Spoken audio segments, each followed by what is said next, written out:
ऐसा मुझको मालूम होता है। प्रेमी होने के लिए भी स्वाधीन होना जरूरी है और उदार होने के लिए भी स्वाधीन होना जरूरी है और दुख निवृत्ति के लिए भी स्वाधीन होना जरूरी है। तो ये स्वाधीन होना एक ऐसी कॉमन बात है कि जो सबके लिए जरूरी है। अब प्रश्न होता है कि भाई हम कैसे स्वाधीन हो सकते हैं? पराधीनता को लेकर तो पैदा ही हुए हैं, जी भी रहे हैं उसी को लेकर, ये बात ठीक है, पर स्वाधीन हो सकते हैं। स्वाधीन होने का सबसे अच्छा उपाय क्या है?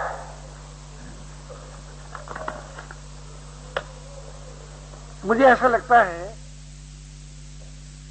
कि जो मौजूद में आस्था रखता हो और मिले हुए का सदुपयोग करता हो और देखे हुए की कामना न रखता हो, वो स्वाधीन हो जाता है। स्वाधीनता किसी परिस्थिति में नहीं है कि अमुक वस्तु हमको मिल जाएगी तो हम स्वाधीन हो जाएंगे, ऐसा नहीं है। क्यों? यदि किसी वस्तु के द्वारा स्वाधीनता मिलेगी तो वस्तु की अधीनता हो जाएगी, किसी व्यक्ति के द्वारा स्वाधीनता मिलेगी तो व्यक्ति की अधीनता हो जाएगी। तो स्वाधीनता किसी परिस्थिति में नहीं है। आप बड़े से बड़ा चित्र बनाइए, कल्पना कीजिए कि ये वस्तु मुझको मिल जाएगी तब मैं स्वाधीन हो जाऊंगा, ये परिस्थिति आ जाएगी तब मैं स्वाधीन हो जाऊंगा, तो ऐसी कोई परिस्थिति नहीं मिलेगी। अब आप लोगों में अगर इस बात को न मानते हो और ये मानते हो कि किसी परिस्थिति विशेष में स्वाधीनता मिल सकती है, तो आप में से कोई बताएं, मुझे अपनी राय बदलने में कोई ऐतराज नहीं होगा, तुरंत बदल दूंगा। परंतु मेरा अपना अनुभव यह है कि स्वाधीनता न तो किसी और के द्वारा मिलती है और न किसी परिस्थिति से मिलती है, ये तो अपने द्वारा अपने को प्राप्त करनी होती है। क्या चीज? स्वाधीनता। स्वाधीनता में न और कोई सहायक है न और कोई बाधक है। ये जो हम कहते हैं साहब दूसरे लोगों ने हमारी स्वाधीनता छीन ली, ऐसी बात भी नहीं है, या दूसरे लोग हमको स्वाधीनता दे सकते हैं, ऐसी बात भी नहीं है। स्वाधीनता एक ऐसी चीज है जो कि अपने द्वारा प्राप्त की जा सकती है, किसी और के द्वारा प्राप्त नहीं की जा सकती। तो उसके लिए सबसे पहली बात क्या है? सबसे पहली बात यह है कि हम थोड़ी देर के लिए 2 मिनट, 4 मिनट, 10 मिनट, इससे ज्यादा नहीं, बिना किसी काम करे और अकेले होकर रहने का स्वभाव बनाएं। ये कोशिश करें कि 10 मिनट तक हम कोई काम नहीं करेंगे और अकेले रहेंगे। अकेले माने शरीर को लेकर नहीं, बिना सामान के और बिना साथी के। जो हमें अपने साथी बहुत से मालूम होते हैं ना, सामान भी बहुत सा अपना मालूम होता है, तो ये नहीं कि उस सामान को हम बर्बाद कर दें या साथियों को नाराज कर दें, ऐसा मतलब नहीं है मेरा। लेकिन थोड़ी देर के लिए, 1 मिनट 2 मिनट के लिए हम ऐसा अनुभव करें कि मान लो हमारे पास हमारा शरीर भी न रहेगा तो हम रहेंगे कि नहीं। ऐसा कोई साथी नहीं होगा तो हम होंगे कि नहीं, ऐसा प्रश्न अपने सामने रखें। सन 59 की बात है, मुझको बॉम्बे में हार्ट की तकलीफ कई दौरा हो चुके थे, तो डॉक्टरों के मत के अनुसार मैं लेटा तो नहीं ज्यादा, तो बंबई से पटना आ रहा था, रास्ते में वृंदावन में जर्नी ब्रेक की, तो मैंने ट्रेन में स्वप्न देखा। क्या स्वप्न देखा कि मैं बोलना चाहता हूं वो बोल नहीं पाता,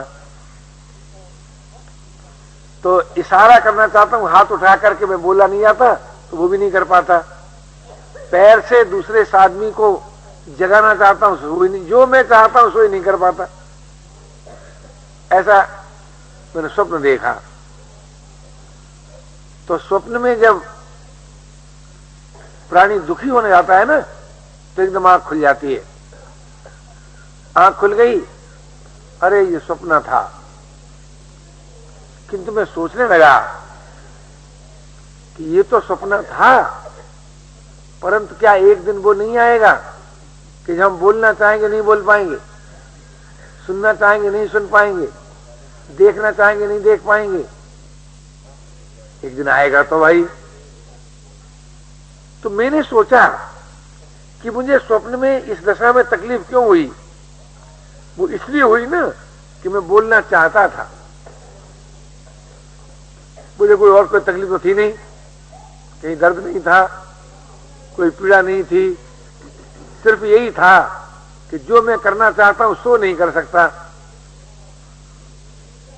तो मैंने कहा भाई ये दिन तो एक दिन आएगा, अब क्या करना चाहिए कि अब इस बात पर विचार करना चाहिए कि यदि हमें और आपको यह मालूम हो जाए, हमारा आपका ये अनुभव हो जाए कि कुछ न करने में भी जीवन है, कुछ न करने पर भी हम हैं और जीवन है, अगर ये अनुभव हम और आप कर लें तो अभी स्वाधीन हो जाए। स्वाधीन हमें कौन नहीं होने देता। हम सोचते हैं कि हमारे पास अमुक वस्तु नहीं रहेगी तो मानो हमारा अस्तित्व ही नहीं रहेगा, ऐसा जो सोचते हैं, अमुक साथी नहीं रहेगा तो हमारा अस्तित्व ही नहीं रहेगा, ऐसा जो सोचते हैं, इसी से हम पराधीन हैं। लेकिन भाई कौन साथी है जो रहेगा? हमेशा कोई साथी रहेगा? हमेशा कोई सामान रहेगा आपके पास? हमेशा आप कुछ न कुछ कर सकेंगे? तो हमेशा कोई साथी नहीं मिलेगा यहां, हमेशा कोई वस्तु नहीं रहेगी, हमेशा हम कुछ कर सकें ऐसा हमेशा नहीं होगा। श्रम रहित होना ही पड़ेगा, साथी रहित होना ही पड़ेगा, सामान रहित होना ही पड़ेगा। अगर आप साथियों के रहते हुए, सामान के रहते हुए, करने की शक्ति रहते हुए अगर थोड़ी थोड़ी देर के लिए आराम करना पसंद करें, आलस्य करना नहीं, अकर्मण्य होना नहीं, आराम करना। आराम कब होता है कि जब जरूरी काम पूरा कर डालते हैं और बिना जरूरी काम छोड़ देते हैं, तब आराम मिलता है। अगर हम थोड़ी थोड़ी देर के लिए आराम करने का स्वभाव बनाएं, अकेले होने का स्वभाव बनाएं, तो हमें अपने में, कहीं बाहर नहीं, अपने में अपने प्रियतम की प्राप्ति हो जाएगी। ये बात अनुभव करने की है और अभी अनुभव करने की है और अपने द्वारा अनुभव करने की है। आप सोचिए, जब नहीं बोलते हैं तब बोलने की शक्ति कहां चली जाती है? नहीं देखते हैं तो देखने की शक्ति कहां चली जाती है? नहीं सुनते हैं तो सुनने की शक्ति कहां चली जाती है? तो जैसे हम देखने की दशा में अपने को अनुभव करते हैं, क्या वैसे ही हम न देखने की दशा में अनुभव नहीं करते हैं? जैसे हम बोलने की दशा में अपने को अनुभव करते हैं, वैसे ही क्या हम न बोलने की दशा में अपने को अनुभव नहीं करते हैं? ऐसे ही हम सुनने की दशा में अपने को अनुभव करते हैं कि हम सुन रहे हैं, ऐसे ही न सुनने की दशा में नहीं करते हैं क्या? जरूर करते हैं, जरूर करते हैं। क्यों? हम दोनों अवस्थाओं से परिचित हैं, क्रियाशीलता से भी और न करने की स्थिति से भी।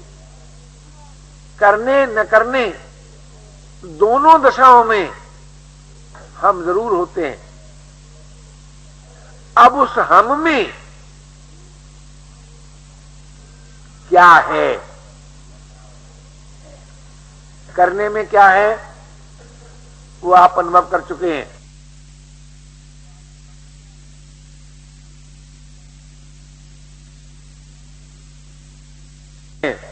क्या अनुभव कर चुके हैं कि देखते देखते देखने की शक्ति का ह्रास होता है और आप कुछ काल के लिए स्वयं न देखने की स्थिति में होते हैं। बोलते बोलते भी बोलने की शक्ति का ह्रास होता है और कुछ देर के लिए आप स्वयं न बोलने की स्थिति में होते हैं। प्रत्येक प्रवृत्ति के अंत में आप स्वयं कुछ काल के लिए निवृत्ति में होते हैं। इस बात में किसी भाई को, किसी बहन को ऐतराज हो, विरोध हो तो प्रश्न कर सकते हैं। हम नहीं बोल रहे तो मैं समझूंगा कि आपका विरोध नहीं है। तो जब अब सोचने की बात इतनी रह गई कि यदि आज हमें और आपको अपने उस जीवन का अनुभव हो जाए जो न करने की स्थिति में है, फिर हम लोग पराधीन रहेंगे क्या? क्या रहे? नहीं रहेंगे ना। अच्छा, तो न करने की स्थिति में जीवन है, इसका अनुभव करना हर उस भाई के लिए, हर उस बहन के लिए जिसे स्वाधीनता चाहिए, आवश्यक है। अगर आपने ये कहा, ये अनुभव नहीं हुए आपको और ये अनुभव है कि करने ही में जीवन है, तो फिर स्वाधीनता का प्रश्न गलत है। क्यों? बिना पर का आश्रय लिए हम परिश्रम कर सकते हैं क्या? क्या रहा है भाई, बोलो। पर का आश्रय लिए बिना परिश्रम कर सकते हैं क्या? अगर आप ये मानते हैं नहीं कर सकते हैं, तो स्वाधीन होने के लिए परिश्रम से रहित होना पड़ेगा कि नहीं? क्या रहा है? अच्छा, परिश्रम से रहित होने के लिए आवश्यक कार्य पूरा करना पड़ेगा कि नहीं? अनावश्यक कार्य छोड़ना पड़ेगा कि नहीं? जी, तो अब ये कि कितना जरूरी हो गया कि अनावश्यक कार्य का त्याग कर दें और आवश्यक कार्य को पूरा कर दें, तब हमें मिलेगा विश्राम। और उस विश्राम में भक्त का भगवान मौजूद है, जिज्ञासु का तत्वज्ञान मौजूद है, योगी का योग मौजूद है। इसमें लेस मात्र भी संदेह की बात नहीं है। यदि भक्त का भगवान विश्राम में नहीं है, यदि योगी का परम तत्व विश्राम में नहीं है, यदि जिज्ञासु का तत्वज्ञान विश्राम में नहीं है, तो फिर भाई वो सभी के लिए संभव नहीं है। क्यों? कार्य करने की क्षमता क्या दो व्यक्तियों की भी समान होती है? क्या राय? नहीं होती। अच्छा, तो जब कार्य करने की क्षमता दो व्यक्तियों की समान नहीं होती, तो कार्य करने में जो भगवान मिलेगा वो एक ही आदमी मिलेगा, दो को भी नहीं मिलेगा। क्या राय है? लेकिन भगवान तो हर भक्त को मिलना चाहिए, जिज्ञासु हर तत्वज्ञान हर जिज्ञासु को होना चाहिए, योग हर योगी को मिलना चाहिए। तो जो चीज सभी को मिल सकती है वो विश्राम में है, श्रम में नहीं है। अब जो कुछ करना है वो विश्राम की तैयारी के लिए करना है। लेकिन हमसे गलती क्या होती है कि जब हम संसार से विरक्त होकर, विमुख होकर आत्मा और परमात्मा की ओर चलना चाहते हैं, तब भी उसी विश्राम का सहारा लेते हैं। ये बड़ी भारी भूल होती है। परमात्मा की, देखिए संसार की ओर चलने के लिए आपको श्रम अपेक्षित है, पराश्रय अपेक्षित है, लेकिन आत्मा और परमात्मा की ओर अग्रसर होने के लिए न श्रम अपेक्षित है न पराश्रय अपेक्षित है, दोनों ही की अपेक्षा नहीं है। और अगर आपको ये मालूम हो जाए कि पराश्रय और परिश्रम के बिना जीवन है, देखिए पराश्रय परिश्रम के बिना जीवन है, तो उस जीवन में हम सबका अधिकार हो सकता है, हम सबका अधिकार हो सकता है। क्यों? हम सब श्रम काल में एक नहीं है, विश्राम काल में एक है, पराधीनता में एक नहीं है, स्वाधीन काल में एक है। हमने किसी का आश्रय लिया, आपने किसी का आश्रय लिया, तो एक हो जाएंगे। और हम भी सब आश्रय छोड़ दें और आप भी छोड़ दें तो अलग रह जाएंगे। क्या रहे? हम भी कुछ न करें और आप भी कुछ न करें तो बराबर होंगे कि आगे पीछे होंगे? और हम भी कुछ करें और आप भी कुछ करें तो बराबर हो पाएंगे? हम भी किसी पर का आश्रय लें, आप भी पर का आश्रय लें, समान हो पाएंगे? देखो भाई, इन बातों का ये अर्थ लगा मत लेना कि मैं आलस्य और अकर्मण्यता का समर्थन कर रहा हूं। ऐसा मैं नहीं कर रहा हूं। मैं आपसे ये निवेदन करना चाहता हूं कि मेरे जीवन में जो बड़ी भारी बेचैनी है वो इस बात को लेकर रही है कि वो जीवन जो सभी के लिए उपयोगी हो वो सबको मिलना चाहिए कि नहीं? सबसे अच्छा जीवन सबको मिलना चाहिए कि किसी एक को मिलना चाहिए? जी, सबको मिलना चाहिए। तो सबको जो जीवन मिल सकता है वो स्वाधीनता और विश्राम में है, वो पराधीनता और परिश्रम में नहीं है। ये एक दार्शनिक बात मैंने आपसे निवेदन की। अब आप देखें कि जब हम स्वाधीन हो जाते हैं तब उदार होने में कठिनाई होती है क्या? जी, अच्छा, समता पाने में कठिनाई होती है क्या? प्रियता जगाने में कठिनाई होती है क्या? अब आप देखिए, स्वाधीन होते ही उदारता, समता और प्रियता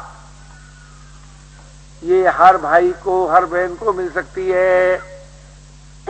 उदारता का अर्थ क्या है? समता का अर्थ क्या है? प्रियता का अर्थ क्या है? इसमें थोड़ा विचार कीजिए।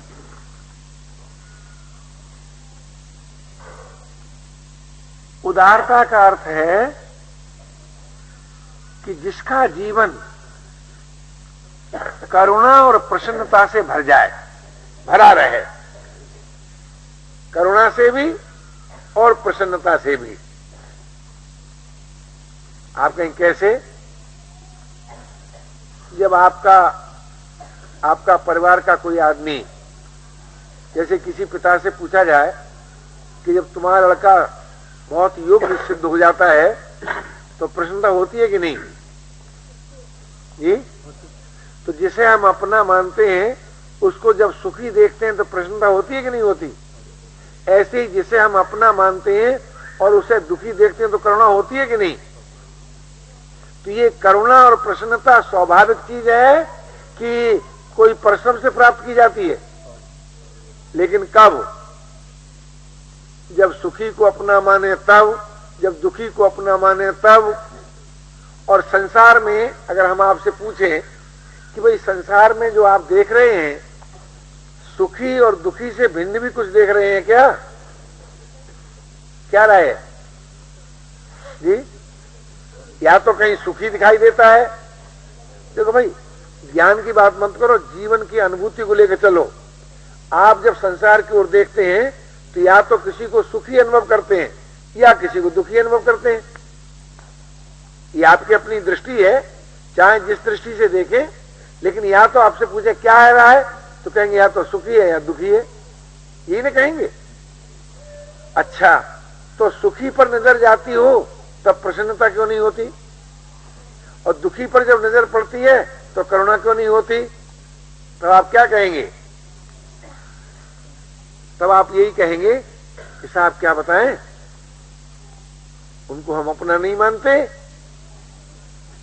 इसलिए सुखी को देखकर प्रसन्नता नहीं होती, इसलिए दुखी को देखकर करुणा नहीं होती। तो भाई क्यों अपना नहीं मानते? तो आप कहेंगे उनसे हमारा कोई संबंध नहीं। भाई संबंध तो है। अच्छा, तुम एक ही आकाश से तुम लोगों को अवकाश मिलता है कि अलग अलग आकाश है? एक ही वायु से श्वास लेते हैं कि अलग अलग श्वास लेते हैं? एक ही भूमि पर आश्रय पाते हैं कि अलग अलग? तो फिर आप कैसे कहते हैं हमारा संबंध नहीं है? यानी ये बात अलग है कि आप किसी नाते से किसी को अपना माने और दूसरे नाते से न माने, लेकिन आप ये नहीं कह सकते कि किसी न किसी नाते सभी अपने नहीं है। कोई ईमानदार आदमी कह सकता है क्या? जब सभी अपने हैं तो या तो सुखी देख रहे हैं या दुखी देख रहे हैं, तो जीवन में प्रसन्नता और करुणा क्यों नहीं उदय होती? तो जीवन का प्रश्न आ गया कि नहीं? जब हम देखते हैं, या तो सुखी अनुभव करते हैं दूसरों को या दुखी अनुभव करते हैं, तो हमारे जीवन में करुणा प्रसन्नता आनी चाहिए। अच्छा, कोई कहे कि साहब हम क्यों किसी को देखें, हम किसी को नहीं देखते, तो देखे हुए का प्रभाव हम पर नहीं रहना चाहिए। क्या राय है? अगर कोई कहे हम इस बात को नहीं मानते कि सभी अपने हैं, हम तो इसको बात को मानते हैं कि कोई अपना नहीं है, तो भाई जब कोई अपना नहीं है तब देखे हुए का प्रभाव हम पर क्यों होता है? तो समता आ जानी चाहिए कि नहीं? तो या तो जीवन में देखिए दो बातें आई, या तो करुणा आई, या प्रसन्नता आई, या समता आई। आप कहें साहब न तो हम ये मानने को राजी कि सभी अपने हैं, और न हम ये मानने को राजी कि कोई अपना है, तो भाई फिर क्या बात मानने को राजी हो कि भाई किसी को अपना मानेंगे किसी को अपना नहीं मानेंगे? अच्छा, इस मान्यता को लेकर आप राग द्वेष से रहित हो सकते हैं क्या? क्या राय? नहीं हो सकते ना। और जब राग द्वेष से रहित नहीं हो सकते, तब आपको शांति मिल सकती है क्या? स्वाधीनता मिल सकती है क्या? प्रेम मिल सकता है क्या? मानना पड़ेगा नहीं मिल सकता। कोई कहे साहब ये तो ठीक है, ये तो तुमने दुनिया की बात कही, न हम ये मानने को राजी कि सभी अपने हैं, न हम ये मानने को राजी कि कोई अपना नहीं है। हम तो इस बात को मानने को राजी हैं कि परमात्मा अपना है। ये भी तो दर्शन है ना। तो अगर आप परमात्मा को अपना मानते हैं, तो मैं आपसे पूछता हूं, अपना अपने को प्यारा लगता है कि नहीं? अपने की अपने में स्मृति होती है कि नहीं जी? तब तो जीवन में स्मृति रहनी चाहिए, प्रियता रहनी चाहिए। तो आप देखेंगे नीरसता का अत्यंत अभाव, नीरसता का अत्यंत अभाव या तो करुणा से होता है, या प्रसन्नता से होता है, या समता से होता है, या प्रियता से होता है। आप किसी अन्य प्रकार से जीवन में से निरसता को मिटा सकते हैं क्या? बच्चों पिछली हो गया, अगर कोई मिटा सकते हो तो बताएं। करुणा में रस नहीं आता क्या? प्रसन्नता में रस नहीं है क्या? समता में रस नहीं है क्या? प्रियता में रस नहीं है क्या? तो मेरा नम्र निवेदन केवल यह था कि आपकी अपनी मर्जी है कि आप किस दार्शनिक दृष्टिकोण को मानते हैं, लेकिन किसी भी दृष्टिकोण को माने, जीवन में से निरसता मिटनी चाहिए कि नहीं?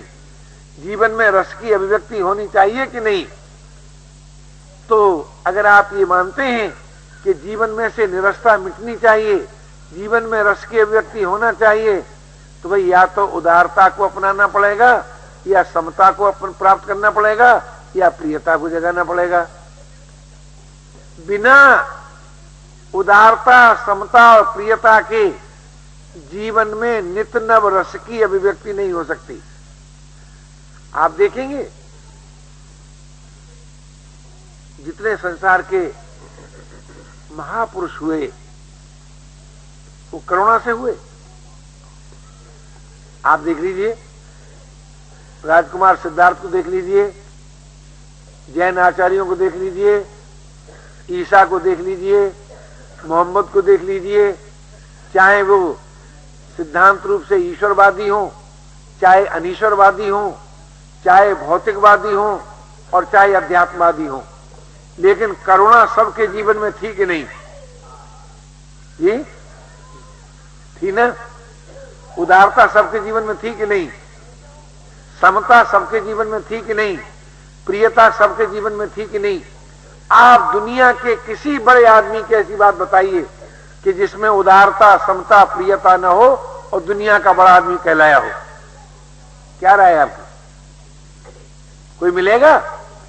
देखिए, मैं जो आपके सामने बात रख रहा हूं वो इसलिए नहीं रख रहा हूं कि आप मेरे कहने से मान लें।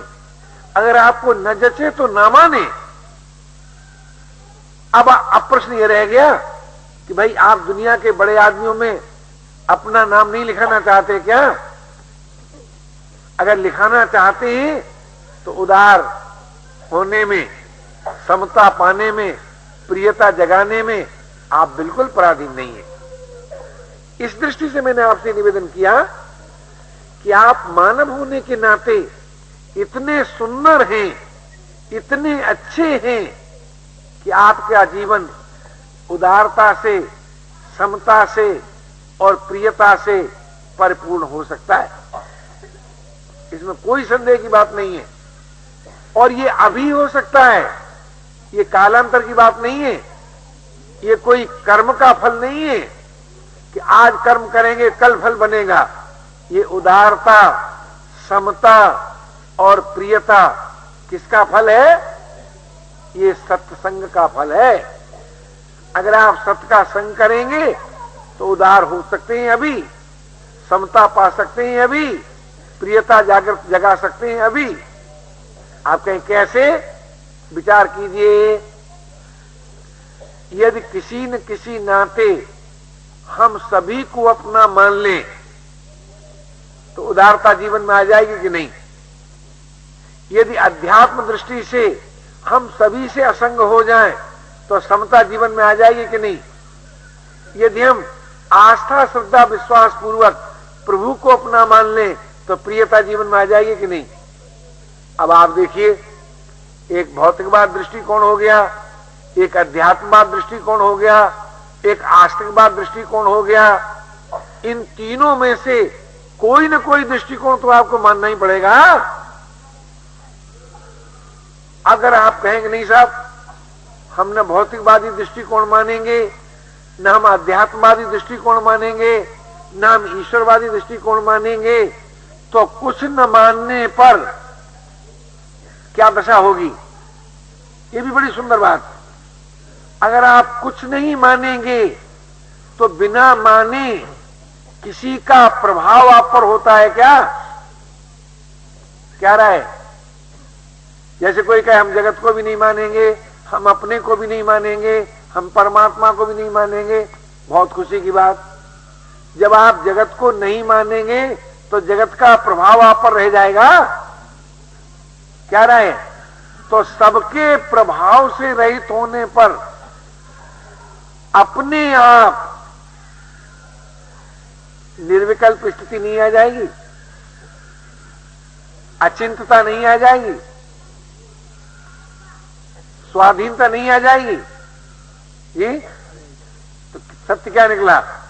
अगर किसी को न माने तो काम बन जाए, जगत को माने तो काम बन जाए, अपने को माने तो काम बन जाए और परमात्मा को माने तो काम बन जाए।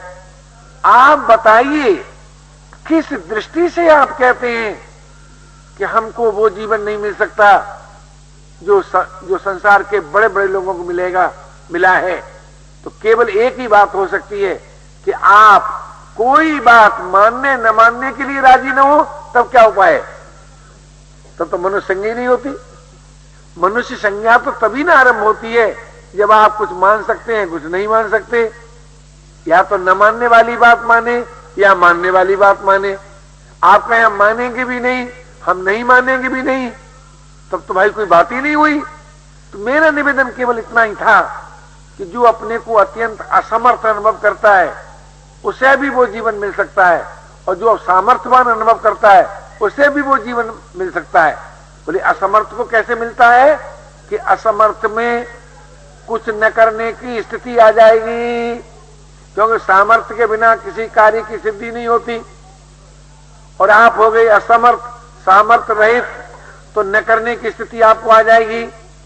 और सामर्थ्यवान अगर आप हैं तो सामर्थ्य के सदुपयोग के बाद सामर्थ्य का तादात्म्य टूटकर भी न करने की स्थिति आ जाएगी।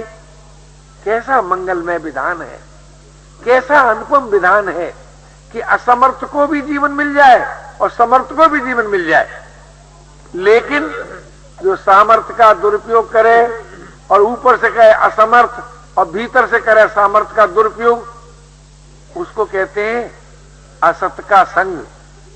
मेरा निवेदन केवल इतना था कि जो आपका सत्य है उसको आप स्वीकार करें, आपका सर्वतोमुखी विकास हो जाएगा, जरूर हो जाएगा।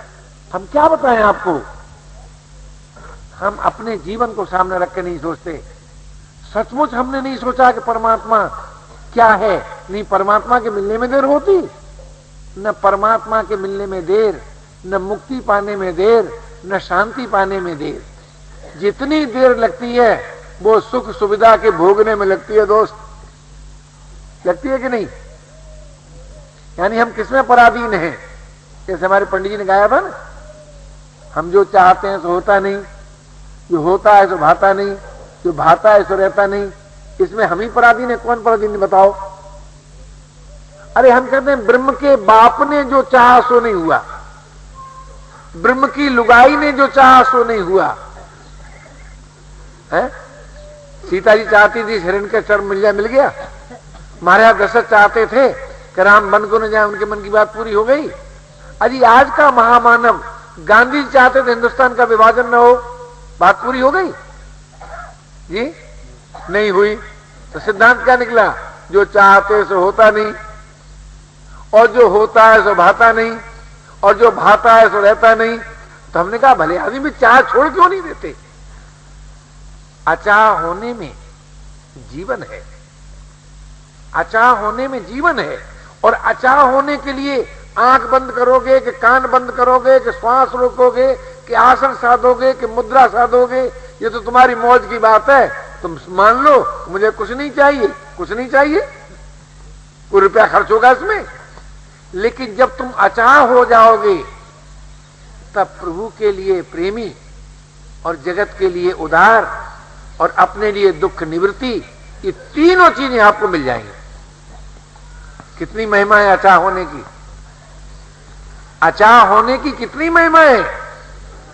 सचमुच जिसे कुछ नहीं चाहिए वो सारे जगत के लिए उदार हो सकता है। सचमुच जिसे कुछ नहीं चाहिए वो प्रभु के लिए प्रेमी हो सकता है, उसके दुखों की निवृत्ति हो सकती है, उसे शांति मिल सकती है, उसे स्वाधीनता मिल सकती है। कौन रोकने वाला है? लेकिन एक बात तो बताओ भैया, जो कुछ भी चाहता है वो किसी को प्यार कर पाएगा? क्या राय? कभी नहीं कर पाएगा। जो कुछ भी चाहता है उसकी दुख निवृत्ति हो पाएगी, उसको शांति मिलेगी? तो भैया आज मानो कल मानो, अभी मानो कभी मानो, जब तक अचाह नहीं हो जाते आप। देखिए अचाह होने से कर्तव्य में कोई बाधा नहीं पड़ती, क्यों? कर्तव्य का संबंध होता है प्राप्त परिस्थिति से। आप जिस परिस्थिति में हैं उसके अनुसार जो करना चाहिए, जिसे कर सकते हो कर दो, इसका नाम है कर्तव्य, इसका नाम है धर्म विज्ञान। क्या? जिस परिस्थिति में आप हैं उस परिस्थिति के अनुसार जो करना चाहिए, अर्थात आपके कर्म में आपके ज्ञान का विरोध न हो, आपके कर्म में आपकी सामर्थ्य का विरोध न हो, तो सामर्थ्य और ज्ञान के अनुसार जो कर सकते हो उसके करने में बताओ कहां पराधीनता मालूम होती है? क्या राय है? सामर्थ्य विरोधी बात करनी पड़े तब पराधीनता का अनुभव होता है, ज्ञान विरोधी बात करना पसंद करें तब पराधीनता का अनुभव होता है। अगर हम ज्ञान और सामर्थ्य के अनुसार जो कर सकते हैं, जो करना चाहिए उसको कर दें तो बताओ कर्तव्य पालन में कहां पराधीनता है क्या? अच्छा, कर्तव्य का अंत होने पर कर्ता स्वयं अपने उस अधिष्ठान में विलीन हो जाता है जो सदैव है, जो अविनाशी है, जो चिन्मय है, जो नित्य है, जो रसरूप है, जिसकी महिमा का कोई बारा पार नहीं है। इसलिए महान भाव किसी भी सिद्धांत के मानने वाले क्यों न हो, अचाह होना तो जरूरी है, कर्तव्य पालन भी जरूरी है। तो अचाह हो करके कर्तव्य पालन नहीं कर सकते क्या? जरूर कर सकते हैं। अचाह होने से कर्तव्य का पालन भी कर सकते हैं, मुक्त भी हो सकते हैं और प्रेमी भी हो सकते हैं।